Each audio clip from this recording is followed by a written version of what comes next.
आता हूँ तो प्रत्येक न्याय पंचायत में मैं ये दावे के साथ कहता हूँ, अगर मैं वार्ड नंबर 28 से जिला पंचायत बनकर आता हूँ तो शिक्षा पे मेरा विशेष फोकस है। प्रत्येक न्याय पंचायत स्तर पर मैं एक लाइब्रेरी बनवाने का कार्य करूँगा। ये मेरा प्राथमिकता में है। एम्बुलेंस जो सरकार द्वारा आती हैं, जब व्यक्ति फ़ोन करता है, मगर एक एम्बुलेंस अपने पास से ऐसी व्यवस्था करूंगा पूरे वार्ड के अंदर कि एक एम्बुलेंस अगर कोई व्यक्ति उस नंबर पर फ़ोन करेगा, मेरा एक अलग से जो नंबर होगा, वो नंबर सरकारी एम्बुलेंस से पहुंचने का पहले मेरी एम्बुलेंस पहुंचने का कार्य करेगी। ये मेरे मैनिफेस्टो में रहेगा।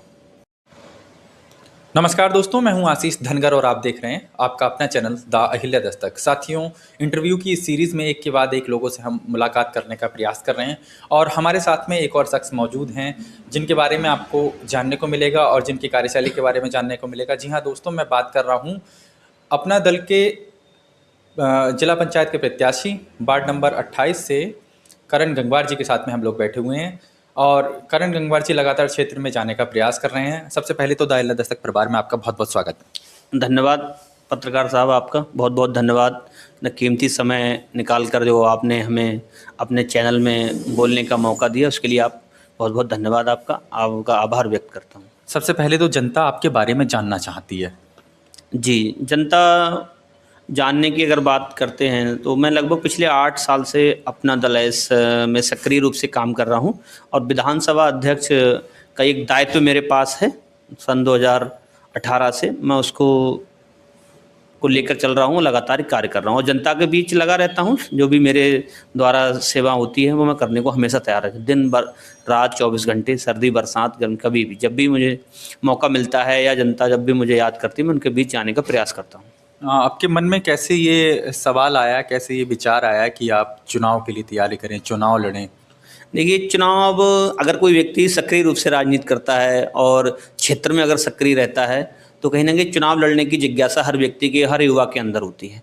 तो मेरे भी अंदर एक जिज्ञासा जगी। कुछ कार्य ऐसे होते हैं, अगर आपके पास कोई प्रतिनिधित्व नहीं करने का मौका नहीं है, कोई प्रतिनिधि पद नहीं है, आप प्रतिनिधि नहीं, जनप्रतिनिधि नहीं हैं, तो कुछ कार्य आप नहीं कर पाते हैं। अगर कोई जनप्रतिनिधि हैं, आपके पास कोई कुछ पद है, लोकतंत्र में जो जनता के द्वारा आप चुने गए जनप्रतिनिधि हैं, तो उसके माध्यम से कुछ कार्य ऐसे हैं जो आप पूरे कर सकते हैं और करा सकते हैं। इसलिए मेरे मन में एक जिज्ञासा हुई कि मैं भी कहीं ना कहीं एक छोटा चुनाव लड़ के देखूं। आप मीरगंज की विधानसभा वार्ड नंबर 28 से तैयारी कर रहे हैं?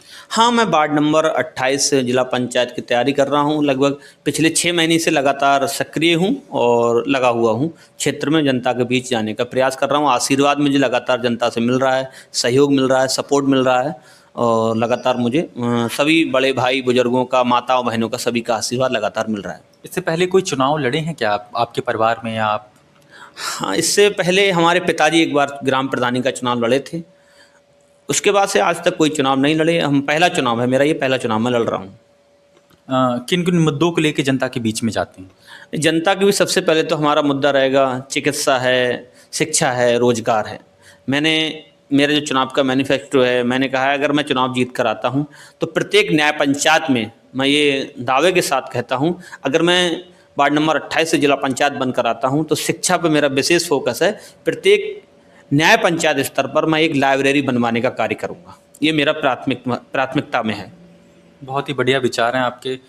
तो जनता का किस तरह से समर्थन मिल रहा है?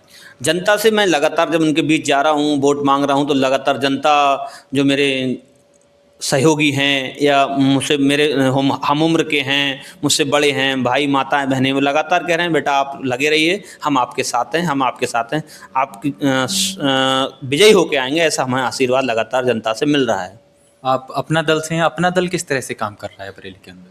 देखिए, अपना दल बरेली की बात नहीं, मैं पूरे उत्तर प्रदेश की बात करता हूँ। पूरे उत्तर प्रदेश के अंदर आज हमारी जो अपना दल एस पार्टी है, इसकी राष्ट्रीय अध्यक्ष हमारी बहन अनुप्रिया पटेल जी हैं। हमारे उत्तर प्रदेश की सबसे तीसरी बड़ी पार्टी है। हमारी पार्टी के 13 विधायक हैं, एक एमएलसी हैं, एक सांसद हैं, एक केंद्र सरकार में मंत्री हैं, एक राज्य सरकार में मंत्री हैं।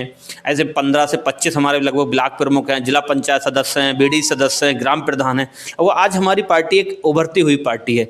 हमारी पार्टी और हम सभी कार्यकर्ताओं का एक फोकस है कि तीसरे नंबर से हम 1 नंबर पर आना। हमें उत्तर प्रदेश में अपनी पार्टी को 1 की बनाना, इस लक्ष्य को लेकर हम काम कर रहे हैं। इस पर हम लगातार पार्टी का प्रत्येक कार्यकर्ता, शोषित वंचित समाज, कुचले दबे शोषित किसान मजदूर, हर वर्ग की आवाज़ उठाने का हमारी नेता सड़क से लेकर संसद तक बहन अनुप्रिया पटेल जी उनकी आवाज़ उठाने का कार्य करती हैं। आप लगातार अपने क्षेत्र में घूमने का काम कर रहे हैं, जनता के मन के विचारों को जानने का काम कर रहे हैं, तो उनकी कौन-कौन सी ऐसी मूलभूत समस्याएं हैं वार्ड नंबर 28 से जो आपको लगती हैं कि आप चुनाव जीत जाते हैं तो आगे जो है उनको विशेषकर हल करने का काम करेंगे? देखिए, मैं फिर उसी दूसरी बात पे आता हूँ। सबसे पहले मैंने आपसे अभी आपका सवाल था, उस सवाल का जवाब दिया। दूसरा फिर वही सवाल मुझे लगता है आपका हो गया है कि सबसे पहला मेरा जो ज़हन में जो मेरे बसा हुआ है कि मैं सबसे पहले लाइब्रेरी प्रत्येक नया पंचायत पर, उसके बाद मैं जो एम्बुलेंस,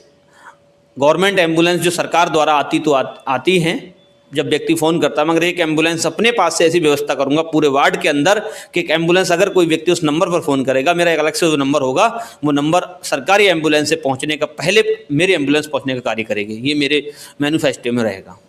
बहुत अच्छे। अच्छा, किसानों को बहुत बड़ी समस्या हो रही है आवारा पशुओं की, उस पे जो है किस तरह से काम करेंगे? देखिए, आवारा पशुओं के लिए हमारी गवर्नमेंट ने जगह जगह गौशालाएं बनवा दी हैं, और बिल्कुल ये सही बात है कि किसानों को समस्याएं हो रही। मैं भी एक किसान घर से हूँ, और मैं भी एक किसान का पुत्र हूँ, मैं भी किसान घर में पैदा हुआ हूँ, और मैं भी खेती करता हूँ। मैं किसानों का दुख दर्द जानता हूँ, कैसे दिन भर घर पर सोते हैं बेचारे और रातों में खेतों पर सोते हैं किसान। ये बिल्कुल आज की दयनीय स्थिति है किसानों की, बिल्कुल जायज़ है।